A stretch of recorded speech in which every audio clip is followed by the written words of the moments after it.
사람은 꿈이 있어야 합니다. 꿈은 내일에 대한 희망이 됩니다. 역사의 주인공은 미래를 향해 꿈꾸는 자입니다. 꿈은 환경을 바꾸고 사람을 변화시키고 또 세상을 변화시키는 힘이 됩니다. 꿈을 품고 사는 사람은 시간이 지나갈수록 미래가 밝아집니다. 현재에 머물러 있지 않고 미래를 향해 살기 때문입니다. 어느 분야에 있든지 이 정상에 선 사람들을 주목해 보십시오. 가슴 속에 항상 꿈을 품고 있고 또 꿈을 말하는 사람이라는 것을 보게 됩니다. 꿈은 마치 항해하는 배의 키와 같습니다.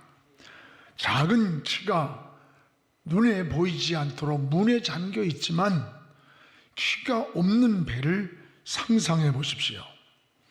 그 배는 방향을 잃게 될 것이고 어느 땐가는 암초에 부딪혀서 파손되고 말 것입니다. 여러분, 인생도 마찬가지입니다. 꿈이 없는 인생, 이와 똑같습니다. 우린 어려운 시대를 살아가고 있지만 이런 어려운 시대일수록 꿈을 품고 살아야 합니다. 작가는 훌륭한 작품을 만들기 위해 꿈을 꿔야 하고, 사업하는 사람들은 더 좋은 사업을 위해서, 젊은이는 미래의 앞날을 위해 꿈을 꿔야 하고, 정치가는 더 훌륭한 정치를 하기 위해서 꿈을 꿔야 하는 겁니다. 오늘 여러분, 성경은 꿈이 있는 백성이 흥한다고 했습니다. 그래서 이런 말이 있습니다. 10대는 꿈을 꿔라, 20대는 그 꿈을 준비하라, 그리고 30대가 되면 그 꿈의 영향력을 발휘하는 자가 되라 라고 하는 말이 있습니다. 그렇습니다. 나라도 꿈이 있어야 하고, 교회도 꿈이 있어야 하고, 가정도 꿈이 있어야 합니다.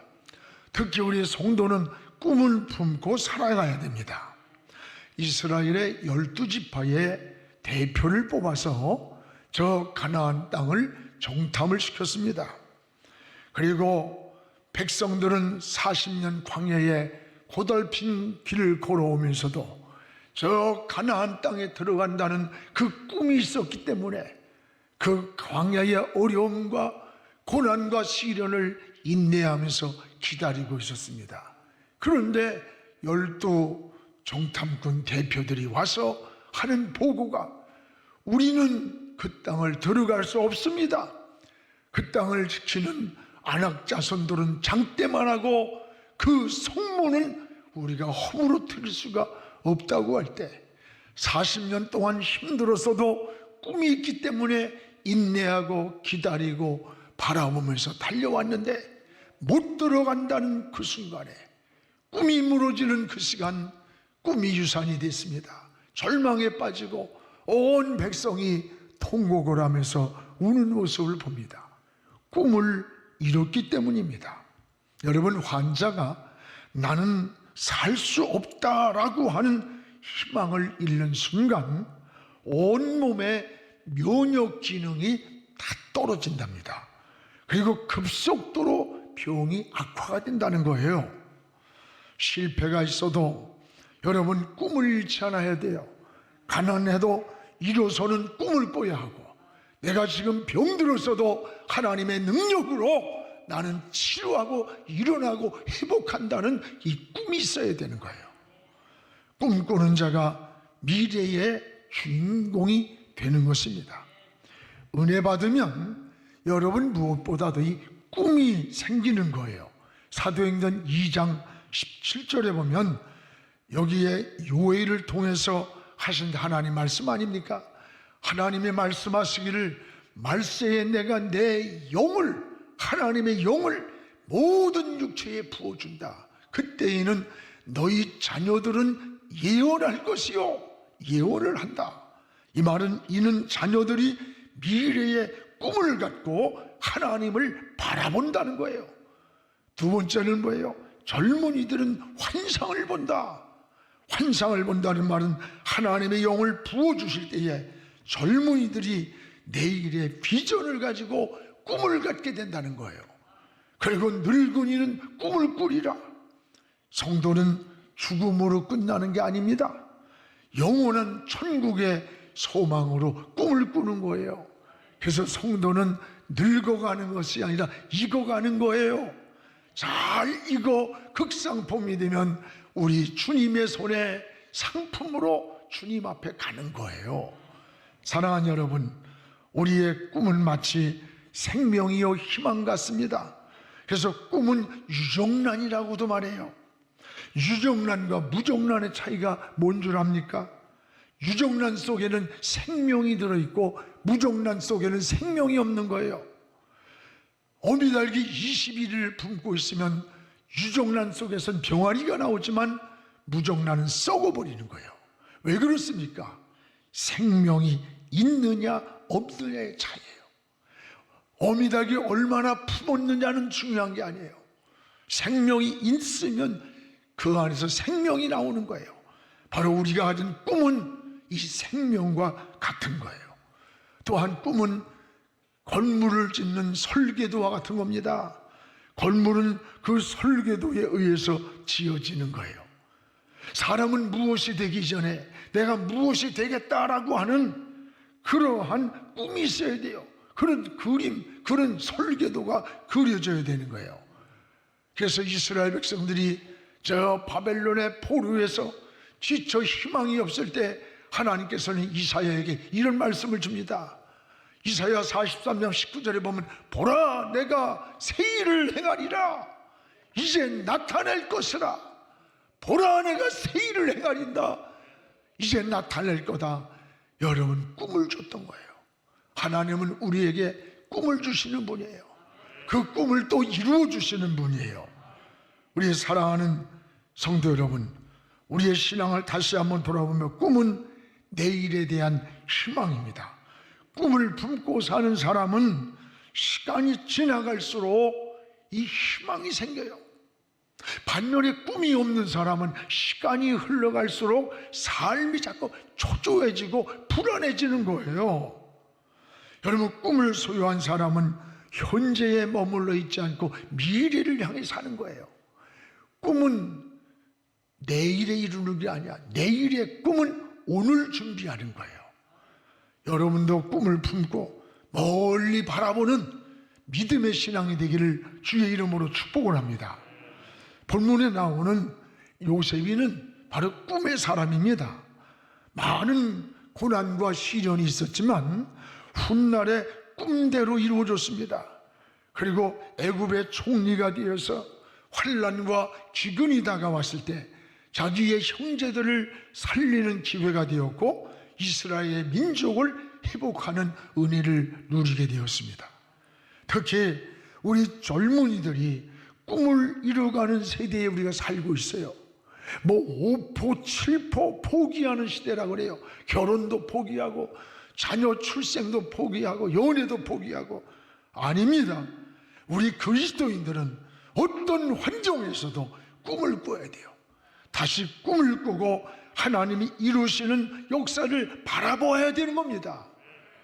오늘 요셉의 사건을 통해서 이런 꿈을 회복하는 그런 시간이 되기를 주님의 이름으로 축복을 합니다. 무엇보다 요셉은 꿈의 사람이었습니다. 여러분, 형들은 요셉이를 향해 저 꿈꾸는 자가 온다고 비웃었습니다. 요셉이의 꾼 꿈이 뭐예요? 7절에 보면은 11단의 곡식단이 요셉이 앞에 와서 다 이렇게 고개를 숙이는 걸 봤어요. 또 9절에 보면은 형들에게 내가 꿈을 꿨는데 해와 달과 11별이 다 내게 와서 절을 하는 걸 봤습니다. 이게 요셉에게 준 꿈이었어요. 그런데 이 꿈을 말할 때 형들이 시기를 하는 거예요. 질투를 하는 거예요. 그래가지고는 요셉이를 죽이려고 하다가 애굽에 팔아버렸습니다. 그러나 이것까지도 하나님이 예비한 꿈을 이루시는 하나님의 손이었다는 거예요. 비록 지금 애굽 땅으로 팔려가고 있지만 이 애굽 땅으로 팔려가는 그 과정도 하나님이 인도하는 꿈을 성취하는 하나님의 손길이 그 안에 있었던 거예요. 여러분, 하나님은 우리의 머리카락 하나까지도 세신다고 하셨어요. 훗날에 애굽에서의 요셉의 꿈을 그대로 이루어졌던 거예요. 사랑하는 여러분, 우리는 꿈을 꾸고 하나님은 이루시는 분입니다. 하나님은 꿈을 통해 축복하셨습니다. 아브라함이 그러했고 이삭이 그러했고 요셉이 그러했습니다. 하나님은 요셉이 꿈을 꾸게 하셨고 꿈을 바라보게 하셨고 또 그 꿈대로 이루어 주셨어요. 우리가 코로나로 한 해를 거의 다 뺏겼어요. 시간도 빼앗기고 희망도 빼앗기고 예배마저도 빼앗겼습니다. 그러나 꿈을 이뤄서는 안 됩니다. 어려운 시대일수록 우리가 꿈을 갖고 다시 일어나야 되는 거예요. 제가 부교육자 전도사 때였습니다. 저는 학생들에게, 젊은이들에게 막 미친 듯이 꿈을 강조했어요. 그리고 막 젊은이들에게, 학생들에게 꿈을 꿔야 된다고 막 미친 듯이 꿈을 말했어요. 꿈을 가진 자와 꿈이 없는 자는 앞으로 10년, 20년 후에 전혀 다른 모습일 것이다. 지금은 다 똑같은 학생이고 젊은 너희들 같지만 아니다. 여러분, 10년이 지나고 20년이 지난 후에는 당당히 나타날 수 있는 사람이 있는가 하면 스스로 자신의 모습이 너무 초라해서 피하는 사람도 될 수 있다. 그러므로 지금부터 꿈을 품고 목표를 정하고 살아야 한다고 막 미친 듯이 외쳤어요. 그때 애들이 요즘이나 그때나 듣습니까? 딴짓하고 듣지를 않는 것 같았어요. 수십 년이 지난 어느 날 몇 년 전에 이들이 모임을 갖게 되었어요. 자, 연락을 해가지고 근데 어떤 학생은 장로가 되었습니다. 권사가 되어 있어요. 또 어떤 학생은 목사, 또 어떤 사람은 사모가 되어 있어요. 여러분, 그리고 하나님을 잘 섬기는 거야. 또 어떤 학생은 사업가가 되어 있어요. 또 사회의 고위 공직자로 되어서 각자의 역할에 당당하게 잘하고 있는 거예요. 이들이 한결같은 고백이 뭔지 알아요? 나들은 목사인데 전도사님이래. 옛날 생각하고 전도사님이 우리에게 꿈을 심어줬습니다. 꿈을 가지라고 외쳤습니다. 막 미친 듯이. 그게 가장 큰 영향력이었습니다. 그때 그 꿈을 갖게 되었고 그 꿈이 오늘 우리의 모습이라는 거예요. 자기의 삶이 당당한 이들이 나타나는 거예요. 함께 하는 거예요. 여러분, 저 굉장히 보람이 있었어요. 참 이게 정말 행복하고. 그런가 하면 수년 전에 저를 안다고 하는 분이 찾아왔어요. 온몸이 막 썩은 내가 나는 거야. 노숙자야, 노숙자. 그러니까 이 사무실에서 누구냐고 신분을 묻고 확인을 하지 않습니까? 그랬더니 하는 말이 40년 전에 아무개 누구 학생입니다. 아마 이 말을 하면 목사님이 나를 기억할지도 모릅니다. 그래서 제가 당일실에서 그 이름을 40년 전 생각했는데 떠오르는 거야. 그래서 만났습니다. 그 학생은 그때에 아주 얼굴이 잘생겼어요. 인기가 좋아가지고 여학생들이 서로 그 애 때문에 싸움이 붙었어. 그래가지고 고등학생 때 이미 동거를 하다가 고등학교 졸업도 못하고 대학을 맞았어요. 그리고 임신을 해가지고 애를 낳는데 대책 있어야지. 너 그 애는 어떻게 됐니? 너 걔하고 결혼해서 어떻게 사니? 다 깨졌어요. 애는 외국으로 입양 보냈어요. 넌 지금 왜 이래? 나 노숙자예요. 여러분, 차이는 한 가지였어요. 꿈이 얼마나 중요한가를 저는 그때 느꼈어요.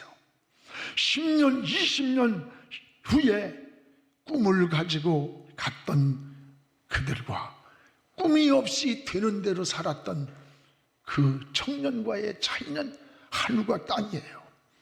오늘 여러분, 이것이 40년 전의 이야기가 아니에요. 꿈이 얼마나 중요한가를 안다면 5년, 10년, 20년 후에 우리의 모습도 비슷할 수 있다는 걸 알아야 되는 거예요. 꿈이 우리를 이끌어 간다는 걸 알아야 돼. 여러분도 요셉처럼 꿈을 꾸십시오. 하나님이 이루시는 저 꿈을 바라보는 그런 신앙의 눈을 가지시기를 주님의 이름으로 축복을 합니다. 또 하나는, 이 꿈을 품은 요셉은, 따라합시다, 사는 방법이 다르다. 사는 방법이 다른 거예요. 이 꿈 때문에 형들의 시기 질투로 애굽 땅에 팔려왔지만, 요셉이 애굽에 팔려와서도 하나님과 함께 했어요. 억울한 일을 당하고 감옥에 갇혀 있어도 그 감옥에서도 하나님과 함께 했어요. 하나님이 함께하는 삶. 여러분, 하나님이 주신 꿈은 품은 요셉은 다른 사람과 사는 방법이 달라. 변함없이 하나님과 동행을 하는 거예요. 창세기 39장 2절 3절에 보세요. 이 성경 안에 두 가지가 나와요. 여러분, 하나님이 함께 했다, 함께 하신다, 두 번이 나와요. 그리고 요셉이의 길이 형통했다는 말이 두 번이 나와요. 우리는 어느 곳에서 무엇을 하느냐보다 더 중요한 것은 여러분이 어느 환경에 있든지 하나님과 함께 걸어가야 합니다. 동행해야 됩니다. 비록 요셉이는 형들의 시기로 애굽 땅에 팔려와서 있을지라도 변함없이 하나님과 동행했습니다. 하나님은 이 사람과 형통한 길을 주셨고, 이것이 진정한 믿음임을 보여주는 거예요. 사랑하는 여러분, 여러분은 지금 누구와 동행합니까? 환경을 원망하고 조건을 원망하고 방황하고 있지는 않습니까? 요셉은 억울하고 절망적인 그런 환경이었지만 변함없이 하나님과 동행을 했습니다. 하나님은 이런 요셉의 삶을 형통하게 하나님이 축복해 줬던 거예요. 또 하나는, 요셉은 하나님과 사람 앞에 인정을 받았어요. 오늘 5절에 보세요. 5절에 먼저 하나님께 인정받는 걸 보게 돼요. 그가 요셉에게 자기의 집과 그의 모든 소유물을 주관하게 한 때부터, 오늘 요셉이가 하나님과 함께하며 인정받을 때 하나님께서 요셉이가 머물고 있는 애굽 사람의 집에까지 복을 줬어요. 애굽 사람에게 복을 주기 위해서가 아니라 요셉이를 위하여 그 집에 복을 준 거예요. 요셉이 까닭에 애굽 사람이 복을 받았다는 겁니다. 여러분 까닭에 여러분이 머물고 있는 직장이, 사업장이 복을 받아야 합니다. 하나님은 아브라함을 축복할 때 너로 인하여 복의 근원을 이루리라고 했습니다. 또 하나는 여기 6절에 보면 요셉은 사람에게도 인정받았어요. 6절에 주인은 요셉을 인정했습니다. 그리고 모든 소유를 요셉이 손에 다 위탁을 했다 그랬어요. 다 위탁, 맡겼다는 거예요. 어디서나 인정을 받았다는 거예요. 여러분, 신앙과 행동이 따로 움직이는 거 아닙니다. 여러분, 어디서나 우리가 진실하고 정직한 마음, 정직한 사람, 진실한 사람을 그리스도인들은 이걸 인정받아야 돼요. 어떤 권사님이 시골에서 매일 새벽 기도를 안 빠지고 새벽 기도를 가는 거야. 그리고 새벽 기도를 갔다 오다가 남의 밭에 가서 고추를 따고 호박을 따가지고 찌개를 끓여 먹으면서, 하나님 오늘도 일용한 양식을 주심을 감사합니다. 오늘 여러분, 이게 신앙입니까? 도둑이에요, 도둑! 오늘 우리의 신앙생활이 이런 모습이라는 거, 이중적이고, 교회에서는 거룩한 척하면서 가정에 가서는 목사, 장로, 집사 할 것 없이 같이 주먹이 오가고 싸우고, 그 안에서 아이들이 어떻게 좋은 신앙으로 자랄 수 있겠어요? 여러분이 회개해야 됩니다. 신앙과 행동이 따로 움직이는 게 아니에요. 오늘 우리는 어디서나 신실하고 정직함이 하나님 앞에만이 아니에요. 하나님만 알아주면 되지 아닙니다. 사람에게도 인정받아야 되는 겁니다. 또한 여러분, 요셉은 깨끗하게 산 사람이에요. 깨끗하게. 9절에 유혹이 올 때 유혹을 거절했어요. 유혹이 올 때 먼저 하나님을 생각했어요. 내가 어찌 하나님 앞에서 죄를 짓겠습니까? 하나님을 생각했어요. 또 10절에 보면 그 유혹의 자리를 떠났어요. 함께 있지도 않았다. 유혹이 누구에게나 찾아오는 거예요. 마귀의 유혹도 있고, 사람의 유혹도 있고, 환경의 유혹도 있고, 이성의 유혹도 있고, 물질의 유혹도 있는 거예요. 루토도 머리 위로 새가 날아가는 것은 우리가 어쩔 수 없는 거예요. 그러나 그 새가 내 머리에 앉아서 둥지를 틀지 못하게 쫓아야 된다는 거예요. 그렇습니다. 오늘 여러분, 우리도 깨끗하게 살기를 기도해야 돼요. 여러분, 금그릇, 은그릇, 나무, 질그릇이 있을지라도 비록 나무와 질그릇같이 우리가 재능이나 뛰어나지 못할지라도 그 그릇이 깨끗한 것을 주인은 원하고 사용한다는 거예요. 그렇습니다.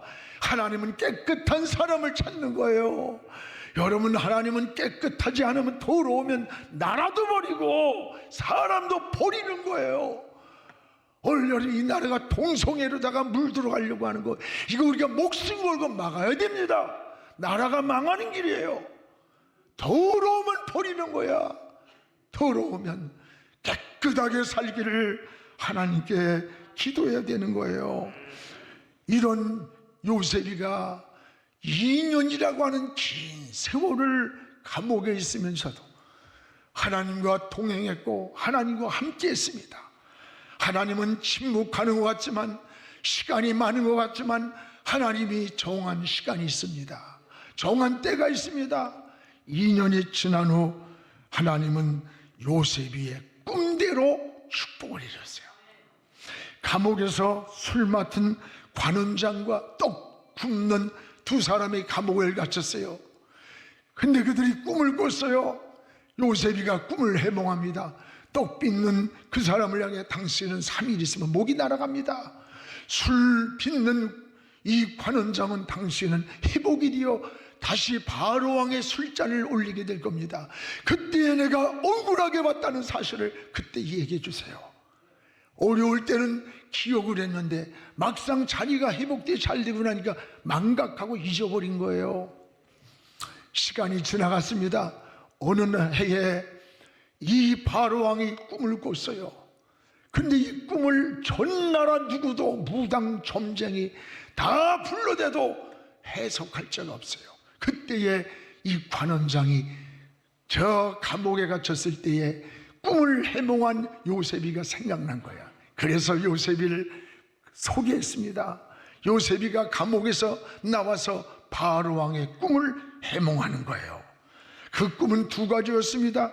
41장에 보면 하나는 살찐 송아 7마리가 나타나서 막 뛰면서 풀을 뜯어먹는 거예요. 근데 조금 있더니 7마리 소가 나타나가지고 그 7마리 암소를 다 잡아먹는 꿈을 꿨어요.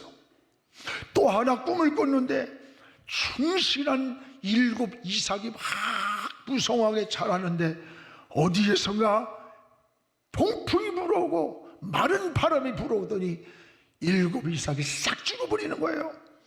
이게 바로가 꾼 꿈이야. 아무도 해석할 수가 없었어요. 그때 요셉이가 바로왕의 꿈을 해몽하는 겁니다. 꿈만 해몽할 정도가 아니라 해결 대안까지 제시하는 거예요. 왕이여, 앞으로 역사에 없는 한 7년 동안 풍년이 옵니다. 그때에 창고를 짓고 그리고 백성들의 곡식을 싸게 사서 창고에다가 저장하십시오.